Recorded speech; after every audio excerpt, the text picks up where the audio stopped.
Reservoir పూర్తయింది, ఉద్దండాపూర్ పూర్తయింది, మొత్తం రిజర్వాయర్లన్నీ పూర్తయినాయి. 90% పూర్తయింది. నార్లాపూర్ దగ్గర ఒక పంపు కూడా చాలు చేసి నీళ్లిచ్చే అవకాశం కూడా ఉన్నది. 90% పూర్తయితే ఆ పథకం ఇంకొక 10% మాత్రమే పూర్తి చేయాల్సి ఉంటే రేవంత్ రెడ్డి దాన్ని మాత్రం ముట్టుకుంటలేడు.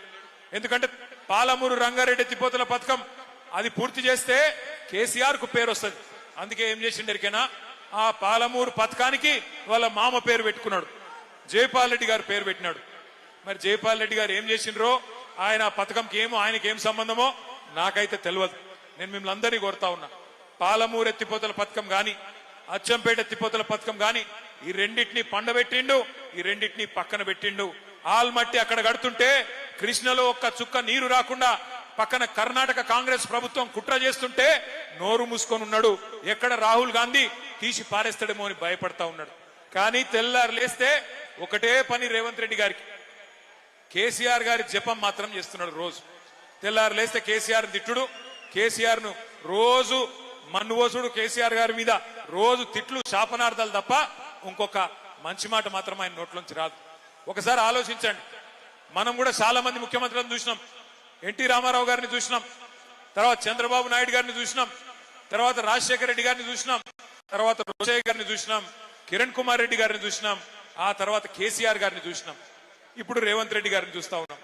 ఎవరైనా ముఖ్యమంత్రి ఆ పదవిలో కూర్చున్న పెద్ద ఆయన ఎన్నడన్నా రేవంత్ రెడ్డి మాట్లాడినంత హీనంగా, రేవంత్ రెడ్డి మాట్లాడినంత దరిద్రంగా ఎవరన్నా ముఖ్యమంత్రి మాట్లాడిండా? ఒక్కసారి ఆలోచన చేయండి. ఎంత గలీజు మాటలు మాట్లాడతాడు ఆయన. నీ గుడ్లు వీకి గోటీలు ఆడతా అంటాడు, నీ మెడల పేగులు తీసుకొని నీ పేగులు తీసుకొని మెడలు వేసుకుంటా అంటాడు. పేగులు తీసుకునేది పోటీ కొట్టాడు ఆయన, నాకు అర్థం కాదు. పేగులు తీసి మెడలు వేసుకుంటా, ఇటువంటి మాటలు. ఇంకా గలీజ్ ఏంటంటే, ఇప్పుడు ఇక్కడ అచ్చంపేట జనగర్జనలో ఒక 15-20 వేల మంది ఉన్నారు. మీరు ఇక్కడ ఎవరన్నొక్కలు అప్పు లేని వాళ్ళు ఎవరు ఉన్నారా? బాకీ లేని వాళ్ళు ఎవరు ఉన్నారా? ఉంటే బాకీ ఉన్నోళ్ళు చేయి కింద పెట్టండి. బాకీ లేని వాళ్ళు ఎవరైనా ఉంటే, ఒక మర్రి జనార్దన్ లేకపోవచ్చు కానీ ఉందా నీకేమన్నా? ఆయన ఒక్కరికి లేదంటే కానీ మిగతా వాళ్ళకి అందరికి బాకీ ఉన్నది. ఇప్పుడు మనిషి అనేటువంటి బాకీ ఉంటది, మర్రికి కూడా ఉంటది, చెప్తలేడు కొద్ది సిగ్గుపుతుంది కానీ. అదానికి బాకీ ఉంటది, అంబానికి కూడా బాకీ ఉంటది, వెంకటేశ్వర స్వామికి కూడా బాకీ ఉన్నది. తిరుమల దేవుడు వెంకటేశ్వర స్వామికి అంత పెద్దోడు, ఆయనకే బాకీ ఉన్నది. బాకీ ఉన్నా మనందరికి బాకీ ఉన్నది, అందరికి అప్పులు ఉన్నాయి. కానీ తిట్టుకుంటాం, ఆ రోజు బయట చెప్తామా, నేను దివాలా తీసినా, నేను సంకనాకి పోయినా, నాకు బాకీ ఉన్నది, నేను ఎత్తిపోయినా అంటే ఎవడన్నా మార్కెట్లో మనకు విలువ ఉంటుందా? మరి రాష్ట్రానికి పెద్ద ముఖ్యమంత్రి తెల్లారు లేస్తే నా రాష్ట్రం ఎయిడ్స్ పేషెంట్ అయిపోయింది, నా రాష్ట్రం క్యాన్సర్ పేషెంట్ అయిపోయింది, నా రాష్ట్రం దివాలా తీసింది అని మాట్లాడితే ఢిల్లీలో ఎవడన్నా పట్టించుకుంటాడా?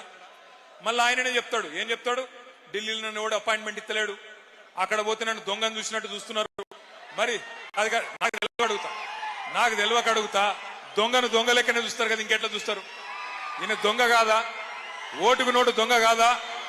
50 లక్షల రూపాయలతో దొరికినోడు దొంగ కాకపోతే ఏంటిది? దొంగ లెక్కనే చూస్తారు. కానీ ఇంకేమంటాడు?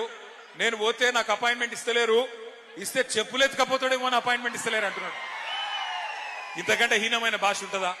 మనందరం కూడా అప్పున్నా బాకీ ఉన్నా, లోపల బనీన్కు పొక్కలున్నా, మీదికెళ్ళి మాత్రం కడక్ అంగి వేసుకొని తిరుగుతాం. ఎందుకు?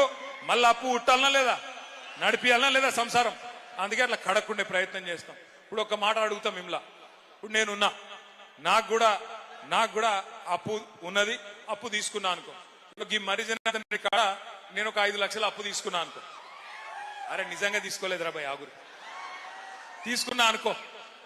చెప్తా మర్రికి ఏం చెప్తా నేను, అన్న ఒక 6 నెలలకు ఇస్తేనే జర్ర మితి లేకుండా లేదా తక్కువ మితితో అని చెప్తా. సరే మరి జనార్దన్ రెడ్డి నా దోస్తు కాబట్టి ఇచ్చిండు. 6 నెలలు అయిపోయింది, చూసిండు పాపం. 6 నెలలకు నేను ఇంక ఇస్తలేను పైసలు. ఫోన్ చేసిండు. ఇక నేనేం చేస్తున్నా, ఫోన్ కట్ చేస్తున్నా. సారీ ఐఎమ్ బిజీ అని ఫోన్ కట్ చేస్తున్నా, ఎత్తుతలేను, తప్పించుకుంటున్నా. 2 సార్లు ఇంకో 2 సార్లు ఫోన్ కొట్టిండు, నేను ఎత్తుతలేను, తప్పించుకుంటున్నా, బిజీ అని కొడుతున్నా. ఇక ఆయనతో ఒక రోజు ఉండబట్టలేక ఆయన ఇంటికి వచ్చిండు. వచ్చి పట్టుకున్నాడు. ఏమైనా నువ్వు, నాకు అర్థం కాదు, నీకు ఇస్తి పైసలు నువ్వు చెప్పిన మాట ప్రకారం మరి అలా మళ్ళా వాపస్ ఇవ్వమంటే డ్రామాలు చేస్తున్నావా, ఏం చేస్తున్నావు అని లొల్లి పెడతాడు కదా, పెడతాడు ఎవరైనా కూడా. నిజంగా బుద్ధిమంతుడు అయితే ఏం చెప్పాలి? తీసుకున్నాడు అన్న సారీ అన్న ఏమనుకోక వెళ్తలేదు, ఇంకొక 2 నెలలు టైం నీకు దండం పెడతా, 2 నెలలకు మిత్తి పెద్దగా పెంచుకో కావాలంటే, కానీ ఇస్తా మిత్తితోనని చెప్పాలి.